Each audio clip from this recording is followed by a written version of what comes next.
ನಮಸ್ತೆ ಕರ್ನಾಟಕದ ಎಲ್ಲ ಜನತೆಗೆ. ಈಗಾಗಲೇ ನಾವು ಅಂಕೋಲಾ ಶಿರೂರು ಲ್ಯಾಂಡ್ ಸ್ಲೈಡ್ ಆಗಿರುವ ಸ್ಥಳಕ್ಕೆ ಹೋಗ್ತಾ ಇದ್ದೇವೆ. ಅಲ್ಲಿಗೆ ಹೋಗಿ ಅಲ್ಲಿಯ ಪರಿಸ್ಥಿತಿ ಹೇಗಿದೆ, ನೀರಿನ ಸ್ಪೀಡ್ ಹೇಗಿದೆ ಅಂತ ನೋಡಿ ನಿಮಗೆಲ್ಲರಿಗೂ ತಿಳಿಸ್ತೀವಿ.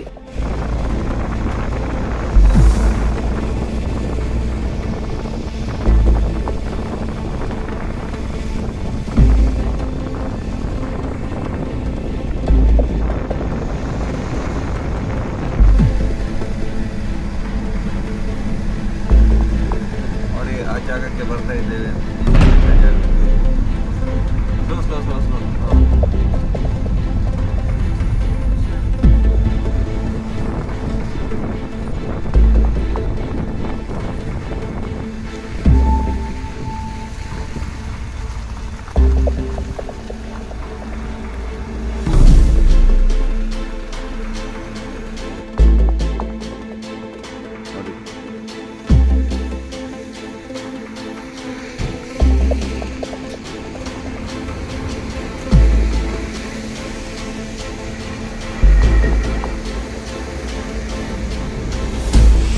ಸ್ನೇಹಿತರೆ, ಈಗ ನೀವು ನೋಡ್ಬೋದು, ನಾವು ಅದೇ ಸ್ಥಳದಲ್ಲಿದ್ದೇವೆ. ಈಗ ನೋಡಿ, ಅಲ್ಲೆಲ್ಲ ಎಲ್ಲಿ ನೀರು ಬರ್ತದೆ ಆ ಜಾಗದಂಗೆಲ್ಲ ಮತ್ತೆ ಕುಸಿಯುವ ಸಂಭವ ಇದೆ. ಯಾಕೆಂದ್ರೆ ಅಲ್ಲಿ ನೋಡಿ, ನೀರು ಅಡಿಯಿಂದ ಬರುವಾಗ ಅದು ಮತ್ತೆ ಅಲ್ಲಿ ತೆಳುವಾಗ್ತದೆ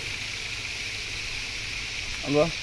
ಹೌದೌದು. ಯಾಕೆ ನೋಡಿ, ಅದು ಮೇಲಿಂದ ಬರೋದಲ್ಲ, ಅದರ ಒಳಗಿಂದ ಬರುವಾಗ ಅದಕ್ಕೆ ಬಲ ಸಿಗಲ್ಲ, ಮೇಲಿಂದ ಜರಿತದೆ, ಮಣ್ಣು ಇಕ್ಕಲಿಕ್ಕಲೆ ಒಳಗಿಂದ ಬಂದು ಲೂಸ್ ಆಗ್ತದೆ. ಮೇಲಿಂದ ನೀರು ಬರೋದು ಆದರೆ ಆ ಥರ ಆಗಲ್ಲ ಅದು.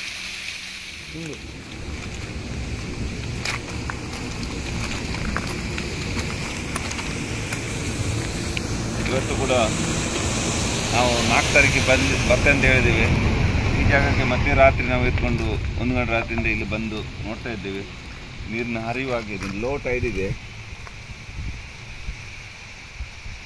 ಲೋಟ ಹಿಡಿದರೆ ಸಹ ನೀರಿನ ಪ್ರಮಾಣ ಜಾಸ್ತಿ ಇದೆ ಖಂಡಿತವಾಗಿ. ಯಾಕೆಂದರೆ ಮೇಲ್ಗಡೆಯಿಂದ ಮಳೆ ಬಂದಿದೆ, ಗುಡ್ಡದ ಮೇಲಿಂದ ಮಳೆ ಬಂದಾಗ ಕಮ್ಮಿ ಇನ್ನೂ ಆಗಬೇಕಿತ್ತು. ನಮ್ಮ ಪ್ರಕಾರ ಇನ್ನೂ ಸಹ ಒಂದು 5 ರಿಂದ 6 ಅಡಿ ಕಮ್ಮಿ ಆಗಬೇಕಿತ್ತು, ಕಮ್ಮಿ ಆಗಿಲ್ಲ. ಮೊನ್ನೆ ಗುಡ್ಡ ಕಾಣ್ತಿತ್ತು, ಅದೇ ಥರ ಇದೆ ಅಲ್ಲಿ. ಮೊನ್ನೆ ಅದಕ್ಕಿಂತ ಜಾಸ್ತಿ ವಿಸಿಬಿಲಿಟಿ ಇತ್ತಲ್ಲ ಈಶ್ವರನ ಗುಡ್ಡ. ಆ ಮರ ಎಲ್ಲ ಕಾಣಿಸ್ತಾ ಇತ್ತು, ಬೀಜ ಮರ ಅಲ್ಲಿದೆಲ್ಲ, ಆ ಮರ ಎಲ್ಲ ತೋರ್ತಾ ಇತ್ತು.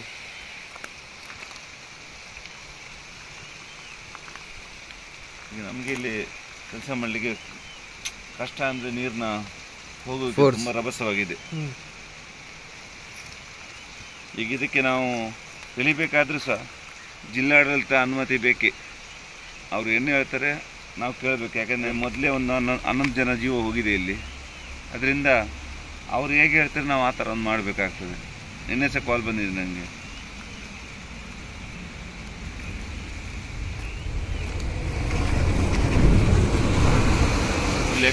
कमेंट्स आएगा, डीसी बोलेगा, मेरे को एसपी बोलेगा. हाँ देखेगा, कम होना करेगा, कम इतना बहुत मुश्किल है. इधर देखो वो पानी आते ना, वो पानी प्रेशर ज़्यादा. हाँ वो उधर पानी आता ना, वो पानी, हाँ वो उधर से पानी आता ना, मिट्टी अंदर से आएगा. मिट्टी वो हिल्स, वो ऊपर से आता है ना, वो परवा नहीं, अंदर से आता है ना, हिल जाए, वो पूरा टूट गए अंदर. देखो उधर अंदर टूटता है. देखो अंदर से पानी आता है ना, अंदर से मिट्टी बाहर आते है ना, बाहर आएगा. वो उसको पकड़ने का बहुत नहीं हिल्स आएगा.